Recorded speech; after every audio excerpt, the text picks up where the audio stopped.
Okay, this is a Dell Streak review. This is going to be a quick review of just looking at a few major points of the Dell Streak, which I think are selling points of the device for me as a week and a bit user now. And first with the case, as you can see, it's pretty good. It's very thin, not as thin as the iPhone 4, but for the screen size, I think the iPhone 4 can go die in a hole somewhere, because nearly in every single way this phone is better. It just is, basically. For anyone who actually plans to use their phone themselves and just set it up themselves and aren't worried about reading up a few applications and looking after their phone, this is just better. But if you're looking for ease of use and syncing with your iTunes with very quick and efficiently and not having to worry about app control and installing apps yourselves, you're not really a gadget user. Sure, the iPhone's good for you, but then personally, if you're not really going to use an app store and you're not really that interested in apps and installing them and actually using them, you probably want to get a BlackBerry. So BlackBerries are just for socialing and for calling, and they just destroy any other touch phone really with the keyboards and such. But starting with the casing, good, slick. The logo's not very big. You've got little speaker grill down the side, which I think is a good touch. The speakers themselves are very loud. You've got the 5 megapixel camera, good quality. You want to be careful with shaking your hands though, like all phones. They suffer if you have shaky hands. 2 LEDs don't really do much in the dark. Night photos are crap, but has all cameras really, unless you've got excellent flash, that's the way they are. If we go to the sides, 3.5mm jack, as standard. You've got volume control, on and off switch, double shutter button. So first shutter, autofocus, double press down, takes a photo. Got a pin connector at the bottom. No, does not work with the iPhone pin connector or any Apple products at the moment, but I'm sure there'll be a 3D third party little application available or device soon enough to make it work. Got front facing camera with sensors and among other things. 3 touch buttons which give you feedback, which is home, settings and back to me. But now let's go onto the device itself, because we all know this is a pretty good, decent looking phone.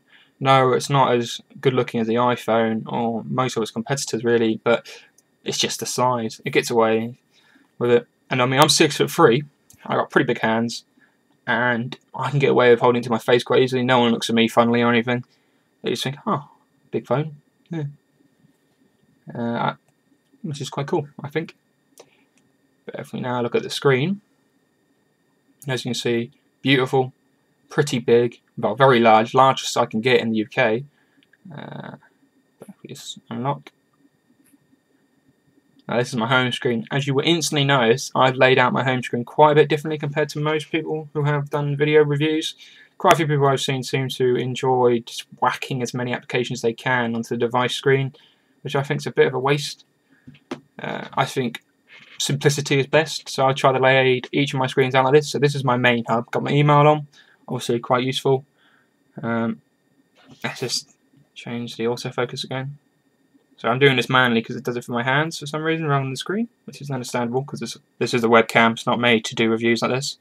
As you can see, I've got my browser, MSN, which I use eBuddy through, market settings, and then my phone and email on the side. And I just think it's quick and easy, very slick. But if we go to the left, I've set this up as my social hub. You've got Facebook, Engadget, WordPress, my bookmarks in a folder, which the iPhone's only just got, which is kind of odd. And then you've got like photos, YouTube, Bplayer, and Gmail. Bplayer is no longer available, but you can download it from the net, and I recommend because it's slightly better than my player at the moment. But obviously it's no longer supported because BBC pulled the plug, as it were. Also, another app that I've done a review on, which I truly recommend, is Gmote, because it's just so easy to nip on and play, stuff from your PC easily. Like, as you can see, I've got it set up at the moment. I just snip to videos, which you can do directory, and you've got it here. Let's go for the top one. Then if I just nip up the camera, have a look.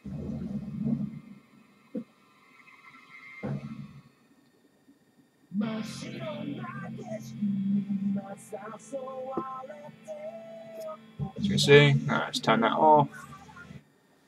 Pretty good quality on the PC, obviously. There's a TV 32-inch, should be. But very useful device. But now let's go back home. Then on my right foremost screen, I've just got my gaming and music little panel. So you've got music player. I've got Spotify as well, but I prefer using my own music player at the moment. And the main point of Android, of course, is it's a gaming device, just as much as the iPhone. There's not as many games, but of course, what this has over the iPhone is the emulators. It's got a Game Boy and NES, all these other emulators I've never even heard of. You know, really old devices which run easily on this. Like, so you got Mario, Sonic, you've got Pokemon, of course, which I'm playing at the moment, which just works so well on the device. Admittedly, because there's no multi-touch support in 1.6, it's not as good as it could be. But when 2.2 finally comes with multi-touch support, I think this will be a gaming device of its own. Plus, I've heard that there's going to be a PlayStation emulator for Android soon enough, and I think this device would run it. And just imagine playing Final Fantasy VII or Metal Gear Solid on this device. I just think it'll be brilliant, and that will just give you so many games to choose from. But as I said, screen quality is brilliant. Battery life, I found myself, is pretty good. It's not amazing, but if you're coming from other smartphones, you'll find that you had to charge it up every day anyway for heavy use, so it's not that bothering. Sorry. I've been using this since about 8 o'clock heavily. Game Boy, I've been listening to streaming radio, which I found streaming a radio online through a long radio at quite high quality rips through your battery. I mean, literally rips through it. For every about 20 minutes of listening, I lose a good 10% of my battery, it seems. I'm not sure if that's because I haven't set it up properly. But it is quite annoying.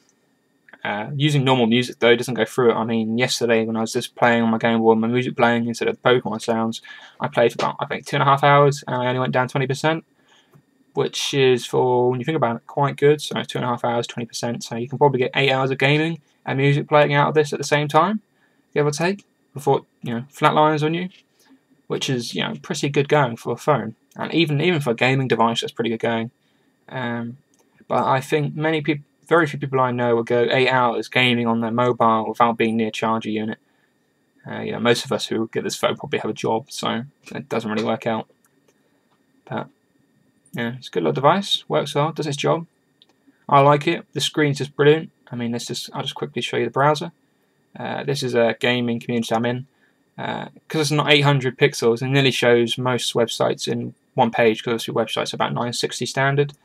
Or 1000 standard with auto width, and just the text is easily readable. I can read this fine from here, and I'm quite, my eyesight's not amazing. I've got glasses.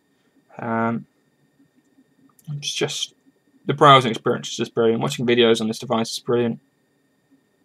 Definitely recommend this to everyone. However, I am quite big, 6'3". My hands do cover most of the device, but I know one of my mates with smaller hands finds it quite difficult to handle, but he's about 5'4". I do think, though, this is more of a business device or masculine device than for women, because obviously this only just fits in my jean pockets, and I'm 6'3", so my jean pockets are quite a bit more deep than most people's, and this only just covers it entirely. But obviously you can get protection for the product, and I'll just quickly show you the O2 case as well. Uses a magnet. It's not an amazing case. It's nothing compared to the Dell one I've also going to order when I have a bit more money and I know it works. But obviously you just slip it in like so. Sadly, I have noticed that it does fall out the bottom of it. I mean, if you're going out or something, this just adds that extra bit of protection, so if you drop it, it doesn't matter. And obviously, still doesn't add that much problem to it, so let's just turn the screen off. Push it back in. And as you can see, it's not that, it has quite a bit of width, but it's not that bad. It still fits in your pockets. But closing comments for the device, I think, is simply that if you want a bigger screen, or if you watch videos and browse the internet on your device a lot, bigger screen equals win, basically. But for the full review, look at the blog and just read up about it. It's a good device, definitely recommend. If your contract's ended and you look on the iPhone, definitely look this up first.